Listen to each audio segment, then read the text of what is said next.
Janet Abla Atenase na Solomon Owusu say no edino asesa enti no saa na ye meka ye no se meboa but saa na edina kwakoyo enti anopay enti for me wo the pleasure to introduce to you the latest director of communication in town for the United Party, Ora Solomon Owusu, Anopay Watanase in the studio. Now, ne oba ne fast by Ukraino, nye fast kitwa. Mr. Speaker, Director of Communication matching. Yeah, Cronto. Na important to say. I don't want to. Yeah, my director, the Beba. I say, Janet Tiasie. So, yeah, 5 minutes. Yeah, Mamma, the Kenya is a director. Oh, director, first in the yes, or Bebaro. I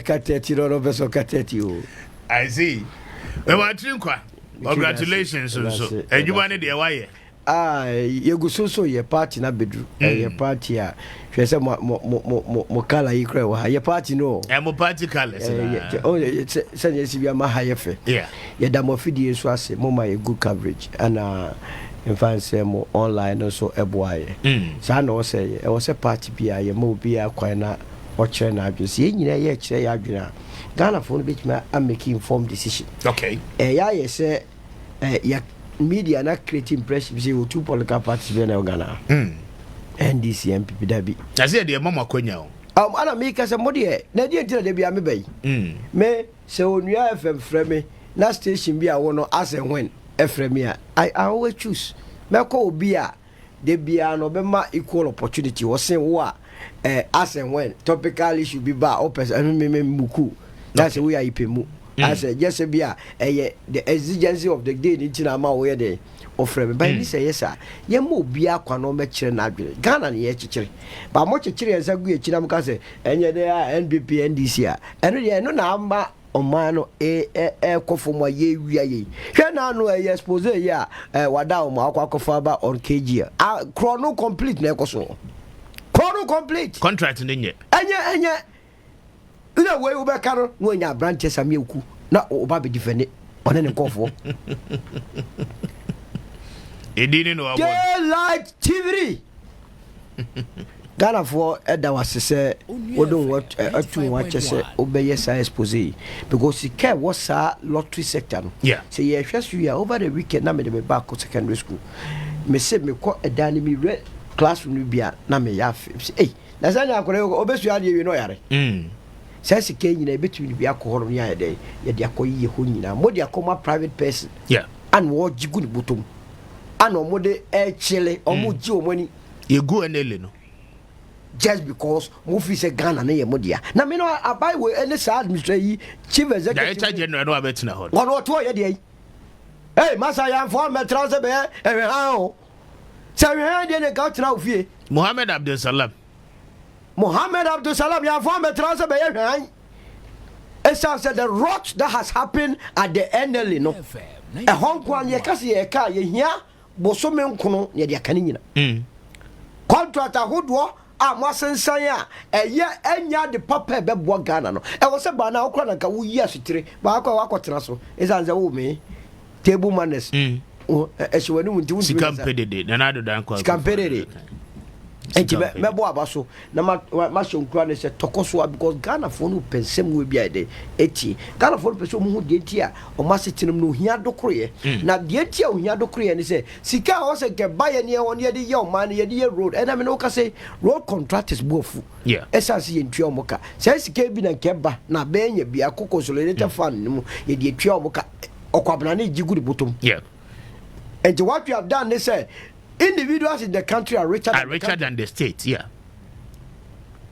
I don't mean at MPP no. What is the individual party members in Wisconsin party na nkasa. And no Jaffe of some moji the development fee. But yes, workers at the party headquarters omunyi.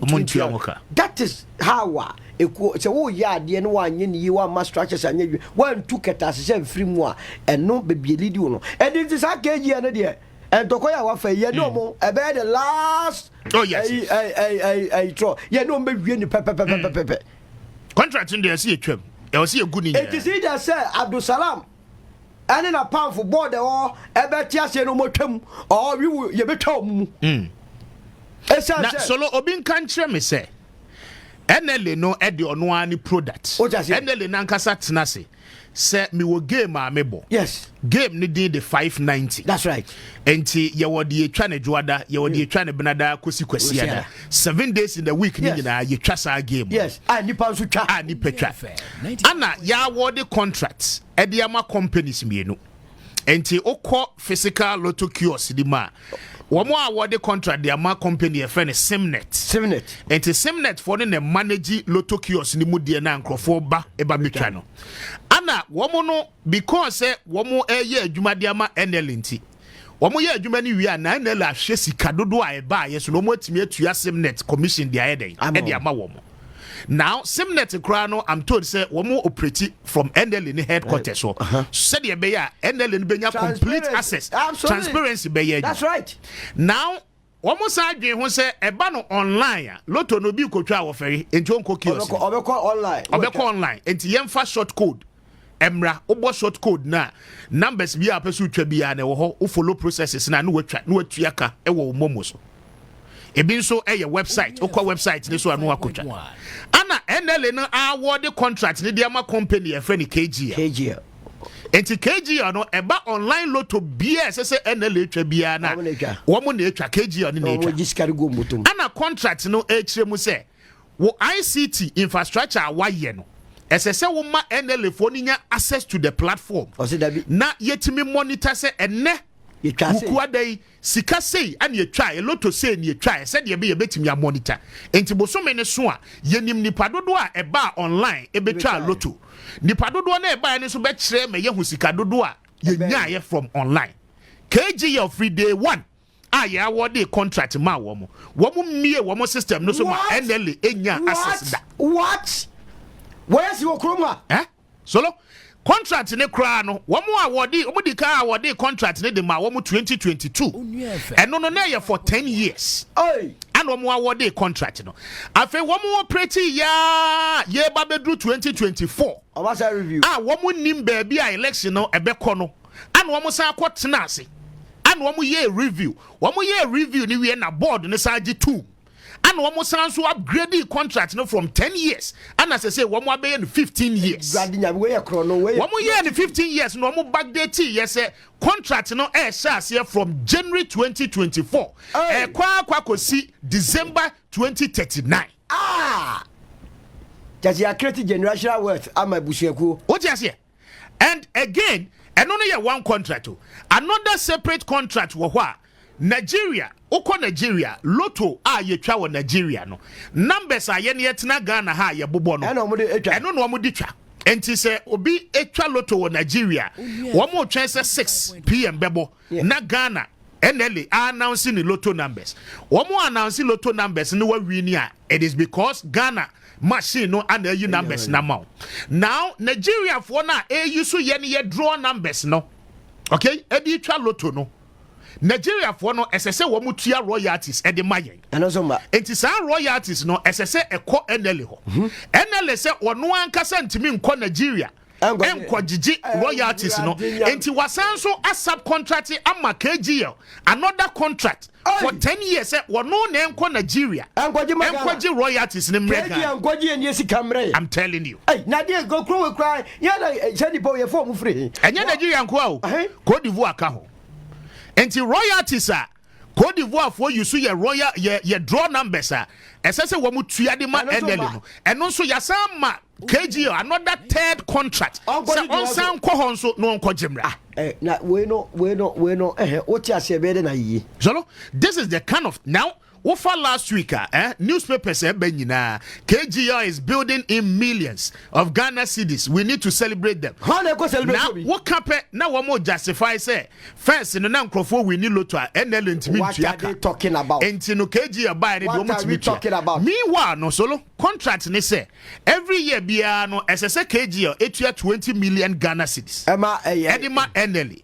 20 million no kwa almost sounds what breaking it down say quarter bia no KG no into 5 million Ghana cedis Now the question is that on daily basis, on monthly basis, sika saying na KG no make it out of the online lottery. Only access. Now eti womo ete enele hona omunim sadie we na womo ayehwehan. Is it the case omu di sika di bintina omo ayehwehan na say ya bro ni beyi. No, we are somewhere. Interesting. No, now, in the coming days, no, yes. No. Sa krono way, sa yencheni way na mo mayabo. San same way na me pesa meti. KG no also see obi o. Enti me ne o ka say KG from January 2024, yes, yeah, awarded contract maku 4 at the KG. Wow, the audio kwaji Nigeria. Yes, the audio kwaji Ivory Coast. And yes, mano a contract as a third party collaborator. You guys will be a third party collaborator where you industry player. Yes. One kasa as a company, where a private lotto operator, one should to me designing the product. Wow. And the trial lotto ni betinti. They said the as your original pay all. Yes. They said the alpha lottery for ye. KG or Nankasa so bet me as I see. One person, one company. That's it. Your term NL any destiny in your market. Oh, yes. That destiny will be reversed. Not to be reversed. And people are happy and they come online, they hype KGL. As if say KGL no. Why be the mad discount? Mr. Speaker, I come my friend of Mundua. Once I am man be no oba hype man. It's so mine be good crown on what did you mean? That is all they care.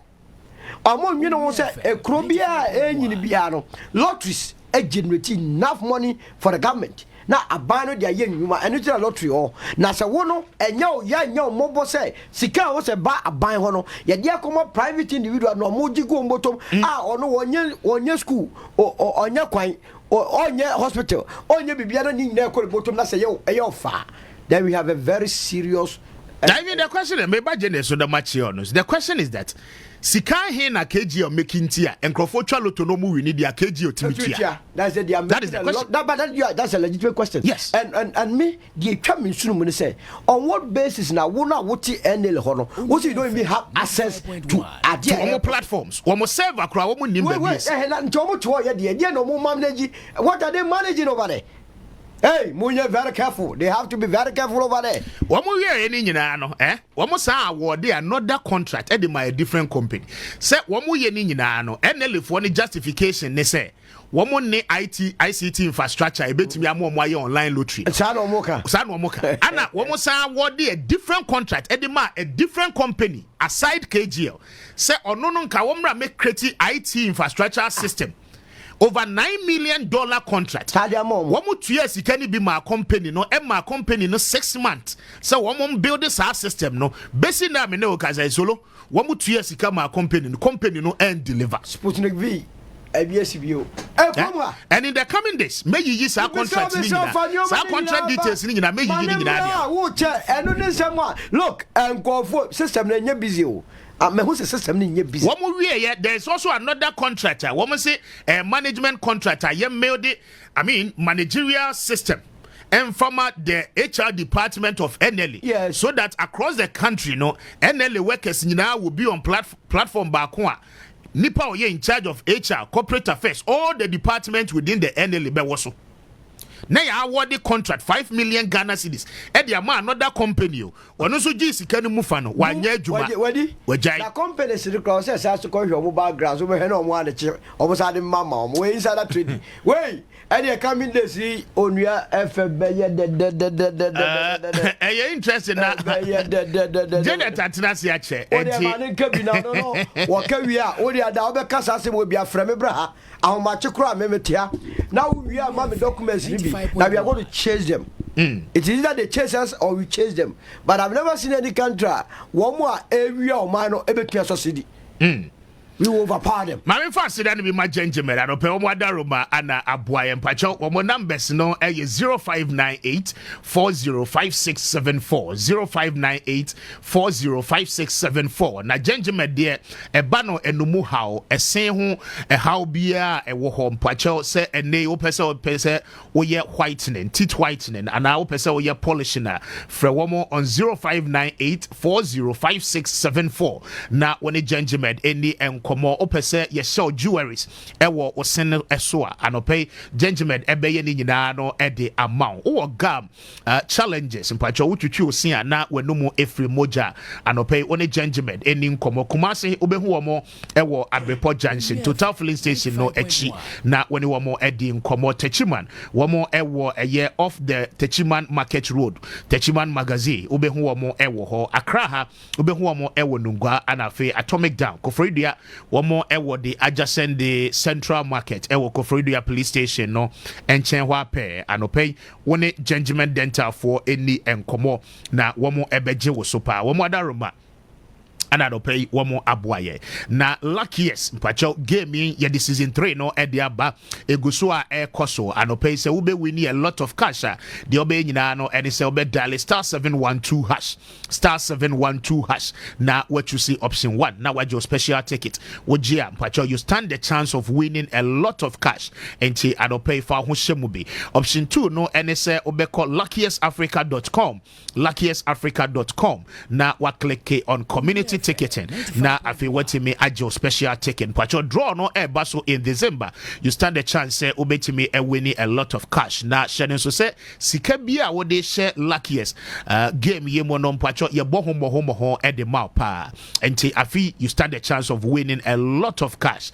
and pay luckiest say yan kancho say be lucky everywhere you are we any akwanya ba ko a wo mo so e de aba wo befa so enya sika e de show ho and pay fa ho hyemu bi na ebeboa ye pa *712# and now luckiestafrica.com na watimi ajo special ticket wo moda roma ana no pay wo mo aso ye asene ma ye de ensempa dwumade ne nkomode nyina no e de ebro ma Janet achi na mema na kwaba Janet ma achi mba show me jesu na bibia boko de oh yesu dimo bibia boko Onua FM 95. the years of ba me oh yesu dimo ano de umbua obo Jere tutu so ya kula na di timu ya ne de pa o I see mami nchemo ena motiefo nyina mami nche PMP for omuso omutie anapei asema amoke die to me die about Lotto asema a country you can't build a country based on Lotto. That is the truth. I will not encourage anybody to go into Lotto and those things because as a Christian country, 97% of our the people in Ghana being religious, either say Muslim for Christopher and now we are traditional believers and now other of the smaller denominations for there was any power a country we should not be entertaining things like Lotto. We should never give grounds to things like Lotto say and operate our country so to me dear obi ko fa Lotto sika na operation of lemu nyina mo ye bako because in the presence of Onyankopon mo nyina ye bako. Lotto is not something that we should encourage as a country. So to me dear National Lotto Authority no PMP government here bad the first thing we will do is to collapse it completely. All betting companies will be collapsed in this country. You will not depend on Lotto for survival as a country. No youth will get up and say onye juma na osori akwatena this in a Lotto kiosk so say or work Lotto numbers ababedi. That opportunity will not be given. No, Jamie, say who need Juma Bia, Debbie. Say who need Juma Bia a Lotto ntia. Mem making sure some be creative. Who say northern region ye were a lot of vast land. Ye pese ye new dwane na in this in. O mo Juma ye. Obi o cho Lotto Bia woni Juma Bia ye dimu be ko hono mo amama ko ye Juma dene ama dwane aba mo so mu be nya mu bibi na a chen Lotto say wo be di Lotto 1 year na wakodi ba akopɛ na wo di sa Lotto ni chi eno eye this no omo friend is saying crampo addictive no yeah it's addictive say who cho Lotto the more you see the more you want to see wo be wo wa be kakakra bi say wo be di wundi ye na wo da so na wo yes ade no it is a demonic this in a way a demonic infestation say wo nko cho Lotto de bia wo Lotto so into to me there the Lotto agency should not be there for us to be saying that na Lotto no ankasa nyɛ saa corruption na Lotto nkasa yɛ sɛ wonyɛ corrupt a wontimi nsɔre sɛ wopɛ sɛ womfa 1 cedi na wonkɔgye 2 million and 5 million ɛyɛ corruption nti na wɔ saa adwene no nti the entire Lotto operation being run by government is corruption in itself. So when you're corrupt person, I won't sorry as a government said you are setting up something called National Lotto Authority. One Kasakrampo, we are corrupt at the first place. It doesn't really matter who brought it. A buyer in 1920 or in the 2018 century, it doesn't matter. Bibia enye bia enye. So as a country, we shouldn't even depend on law, neither to think of the toe. So all what me I'm saying is that, and then when you were discussing, I realized that apart from the contracts that they awarded to people that they did not execute it, the other corruption, we've not yet seen it. It's just that there was no transparency. How to be able to work to uncover, say, bibi wahwa enye enu de yenye. So miti say so local say, and the magnitude of the corruption, they are corrupt. No one is corrupt here, apart from those who have taken the money to execute work. That say omu nye no omu na ye sisi a omu and case no de yebetima de akokot yebetima ye bibia fa so but the can no say obi operating website or ma omu opportunity to also be able, which is not good anyway. Want to me operating without giving them the NLA the opportunity to know the way your operations are being done. Want to me yes no and no dear there be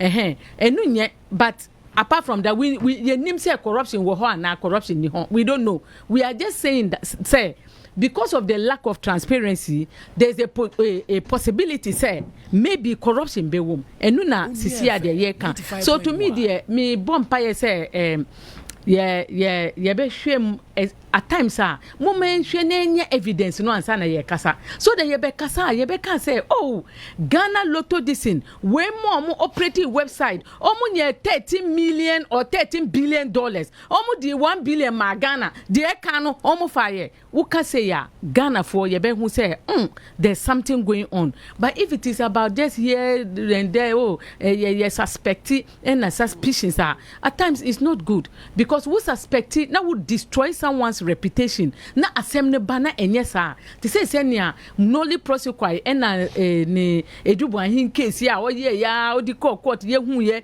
de o kan ye na de court enye the same. We are not suspecting anything. Contract who asem that ye and contract na we can so is true say one person for a contract the two screen so okay there are terms and conditions under the contract. No so you must fulfill your part. But even it's not true, say lottery. There is no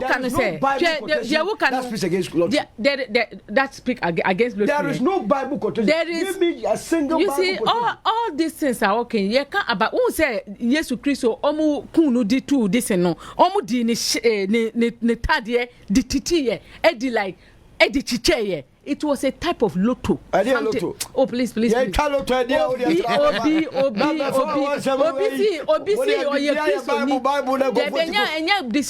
or ye Christo ni ana Muslimi ni ana ye traditional believer na ocho lotto ni pakuno enye ni kurese ni pakunu or ye religious. Who ye religious akoye jumadini na je nye osika. But who can be bia ino so ye important about yenkola mo a omoko SHS and at the buildings. Something I may see. The time has come, say Ghana, shift your attention from giving your presidency to men. Men mama voted almost since the inception of our democracy, 1992 up till now. Presidents are when the important things in society, which is our children, taking care of our children, making sure say young kola mo be dani dachi bi nipamo. Enye no na mema dream. Who quote the various schools now? We share classrooms, you know. Almost say first class schools. Me ba ko school and me ko share in the classroom. And I make catch almost say, ye PTA na mo my like contribute sika na mo fan ye ceilings. Omo ko ye PTA na headmaster no ka say and now no ne banglo when away they don't even talk about the children welfare. Omo ka about omo ankasa. The next PTA me see me nko. I'm not going to waste my time whereby I will go and talk about teachers. And yes, I see a but our children are suffering and they are children. So, na Ghana phone voting mami ama me by the president wa Ghana ha. Now muko votima obia, it is going to be the same because these are people who don't care about human beings. They care about themselves. President Mahama sisi our president. Edian now no. Now obia wo bakura baby this guy bro si lottery crowd e boni me. And yes, sika Lotto amunya ye kurampo kwa mu classrooms. But me make cancel Lotto. Na ma make the classroom better. E yo nyankopon ne bo nipa yetimi ye bibi. Enye Lotto. Lotto yakomo Lotto na amuya ya. E tweguri boto ya ka wase wa osi boy. Sika no ni ho ukofa Lotto sika o ni nyina abonsembe ma na akọ abonsembe me dey say Janet Nabla na outaining kan 35 minutes after that babe brana solo OSP any attorney general extradition processes SSA wo mutimi undertake edike no Ofori-Atta ba no eno ho ensem no akwakoye bebre me ba so na metio ewosa enkomo ho na adopay easy detergent for adaroma mpacho se wo hwehwe se ubenya easy wash a very affordable detergent e wo Ghana dramines na afei we be a person will start a laundry business wo pe yes seminar ye papa detergent and a kill germs the bacteria nyina dia e bo no so esa eda from there easy detergent and I pay may come for a day amount pacho pe bi yisu wo your bad time wo si mo fra ne ma wo fie wo hohoro nkukuom ni nyina no easy detergent adaroma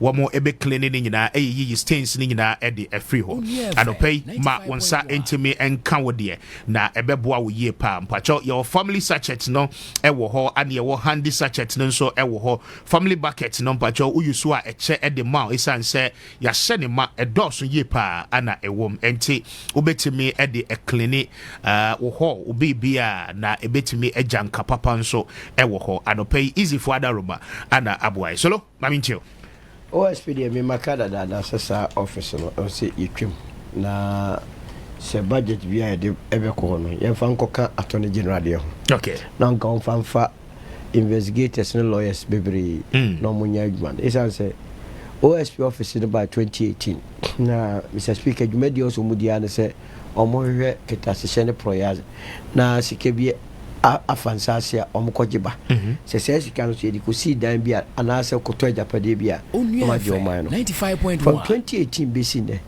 o man disca almost $1 billion akosa office yes set up ye di ye we obebusa ho se omo bae no de no ma je ama man no sika se pa no makohwe mo ma je ama man ntie da so ene sanke e da so ma ya attorney general tena wa okay don't worry because attorney general wonye wonzo onye ene ni sa twa dipa nti o se keko wo keka na nya a lawyer for bi ni o be so mo dada ya adwena o so investigation takes a longer time painstaking before you build any nyina yanza ade ni we ade brofo tenten na kwakotwa okotro na chese me no me trusted again wono wo ho no ayese scratch my back like me scratch your back enyo man na ho eho do another to yanti kroma no de beto red alert Ken Ofori-Atta FM 95. na chese wo docket bibia I ready for docket bra yako 2 months ni e da so konko ho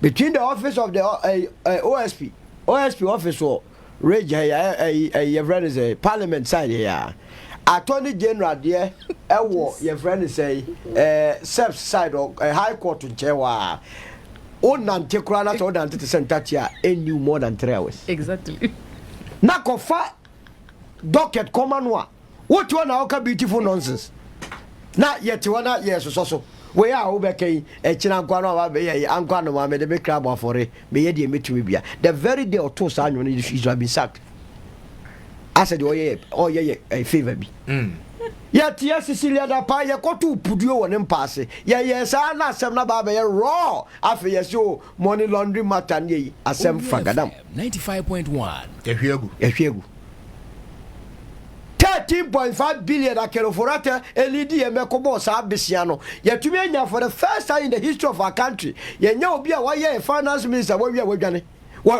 o so ma what does it say about abana no wu ngofo agire ma so wadwane yeti kromu ha ana na lawyer for Frank Davis ne ngofo na keka ho initially be defend ye obeba oyare obeba ntekro obeba efitu ono mu dwane na ebusuafo bi bem yeni mo mudi mpo on be issue statement tente the family of the Ofori-Atta say he got to come omu wie omu afo bia di anse ho ana omu ye say the family kere Ofori azangwa omu wie ye pushi omu ana na yere bem say ni kunu beba or ye surgery na obi ye surgery na say ye nim time be hili anya doctor ye busa no na yere ni ekobusa no. The reason say we ya neto. Yenya afenyo markings on the floor of Parliament. Catch say on the 5th of May 2025. Can Ofori-Atta bebe krumwa. Ye October. Na ye kubusa doketa. 1.5 months ni unya nyama. Na utiri mu popa wo de to de de. Ye wo National Cathedral sem yen kanwe, PDS yen kanwe, SM yen kanwe, ECG na matese ye say attorney general so ba be expose rumble in the jungle, just a corruption kese e no kra de the speaker so tia one hwe be judgment ye, one hwe be for arms a chase nipa billions. Better than your man ended on mafusunsu ade. And to me makacha ba say, but dem betra na ma dem diplomacy where he's not taking you anywhere. Or them why they know said that the case is be court. And about Mustafa Hamid the free 280 million ko 291. A crock on the joint. Or beso so ho sa konongo kaya enkosia ga betu ani no. Na call the next election Ghana so no you did show the show after the no be a refi next kind of show mo no mo be catch e masse no mo na on papa no smart na nkwada ne bre ene e mayo ne branch wie school Mr. Speaker say no musi bi bre no o so phone na cha unya betina radio ni TV amo madam ma Facebook abaso ya obi afi say wona kuta the power ya di employ obeso receive is ahodo na bebusa mo se ompanya ye ni develop ya mebunu ni person mu ya adwuma o se ke putu o to good use e develop no what is kicking against it the Asia no nyina krono a political class ni bowia o mo civil servants so mo dey cause a public accounts committee there is a correlation between the political class in benefit ni wi ade de mu wi o me na wi akese se de wi bia na form ni so na mo so wi to years na corruption cause ro ministers ni eyi mo a omoso de ekosoro because omo za wo mafa mo to se de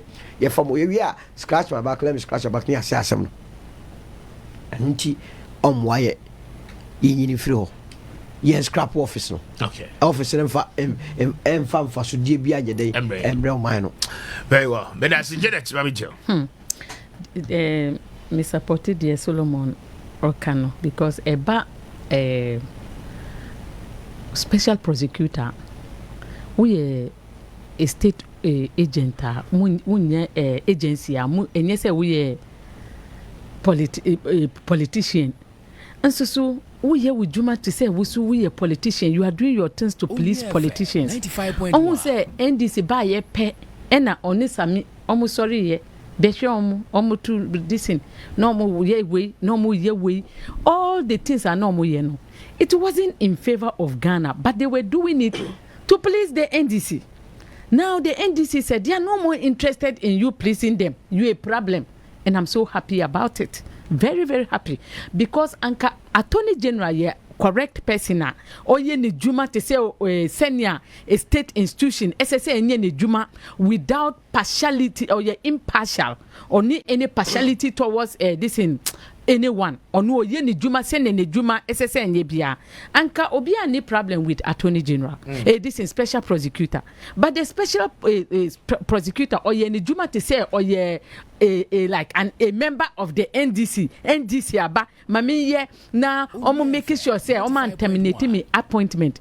And that is the reason why senior Ghana T80 because me person me no bia ni pakuru no odo ne juma to the extent say obeye bibia protected juma no me person me no nye juma PMP government ba na ye hu say ye foul na de bia wo sorry a you are speaking in favor of government you are always even government the enye papa no wo beka because you want to protect your job ye be you are free ho because these are not the type of people I pair say ye be use a building on my Ghana na hwe de oye anka wo Special Prosecutor there say ne only prosecutor ko yi NDC for say they are not guilty no anka say won sorry na won ka say there be me dey megisa NDC for no ade aka hu say no we must investigate them the special prosecutor's office should have come out with a statement against what the Attorney General did to let Ghanaians know, say, and yes, like you are keenly trying to do the bidding of the government,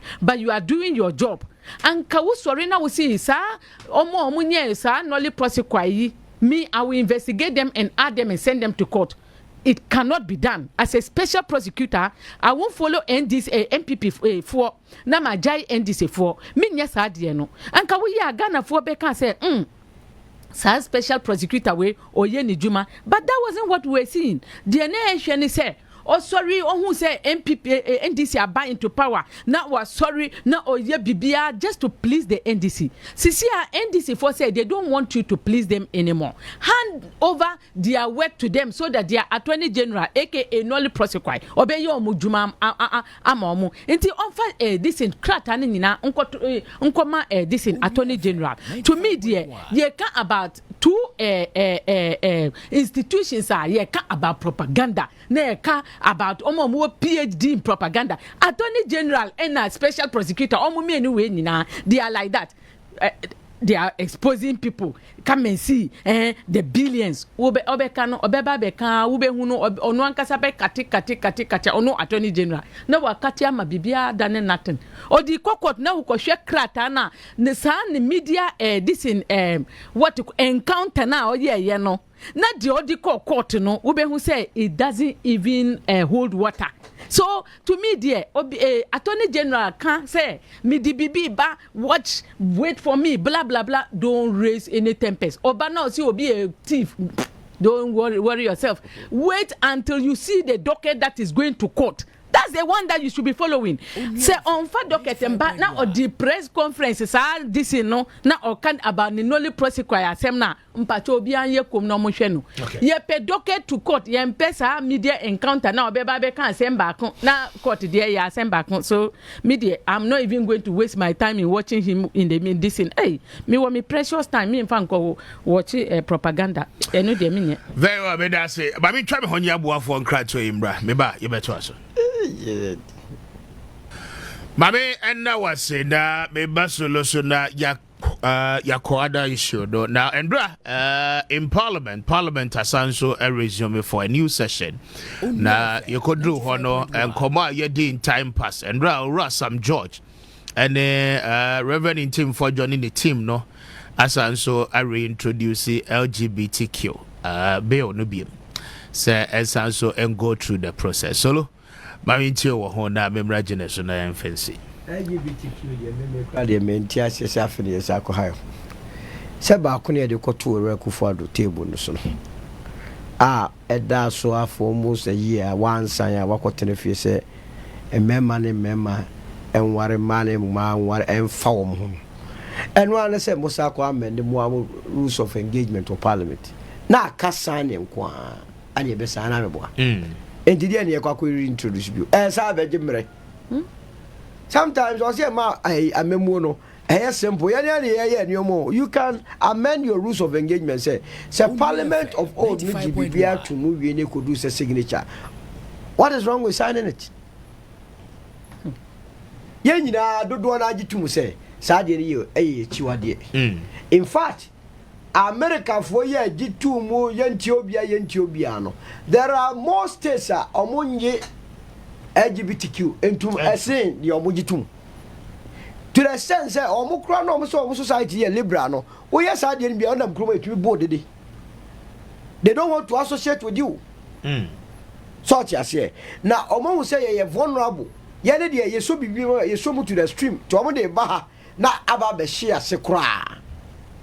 Almost system no more a safety mechanisms are almost to be protected and Jimmy and doors so they are able to protect ever safety mechanism behind the day and ye maya ya woman already yana kasa do kure teacher papa no and the mamma no air ne mano or munisi come very manas to kunya bruni petebi no back room manas or discover that or say me say or ye bema me foul batua sebi or be fine. Anunti yebesre eye chiwade ewiase ye boy se bema ne oba ene be de ebeda na eba free maba yankese bema ne bema oba ne oba ene osehia ene nka ewiase no ke ye mo oba ne abo bema ne abo your friends sexual part ebetumi dia ye. That is the fundamental nature of law. Mo bia fam science edumi man be replace say oba ne bema no se dance na yawo na we me kwa dey in my lifetime dey me yan say yan ya bresu we na ye discuss say so ye ma ho kwan ma bema ne bema and ware na say oba ne oba ware Onua FM and oko e bichisa omo ye say so emboldened because of the Akufo-Addo ye bema no ne nam. Look, there is a pub you ai ododo do side me refi di o ko na bema no chacha no so bam to me hu anu wani so afo wachi bia o chacha da hwe akono bia no ta ask yourself say di akono pa na wo sa yes your friend say some bema ni na yes so abra e call the last parliament the last year or put it to voting. As many as are in favor say yes, all of them yes. As many as are not in favor say no. Obia can to because omunim say wa ka be ja to say yes. I ka be when this was him. Etinya de yes so your culture no must remain our culture. Okay. That's our culture where dey papa. Mema no fam man no fam mema no omo waro omo na omo na kro no nko nanim. No munya sansem huno. Janet.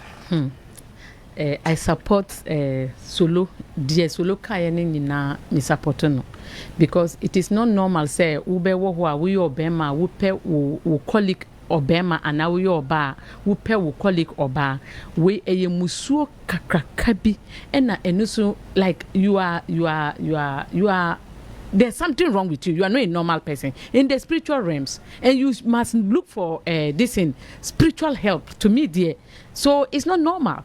I don't understand the reason why President Nana-Addo did not sign it. I just did not. And you see, the repercussions and the consequences was seen at what happened in the 2024 elections.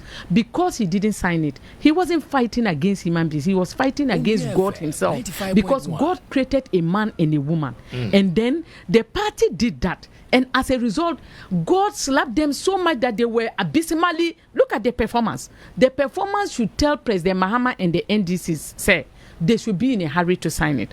Because this one, it is not even Ghanaians. God himself will make sure that the punishment that is going to come to those who accept such a thing, you are accepting it for what? Now, US for a normal pressure gumuso during the Democrats are normal ruling. Share the Democrats' performance in US. God has disgraced the Democrats in US. Or more man who say, oh, you're more powerful than any other thing.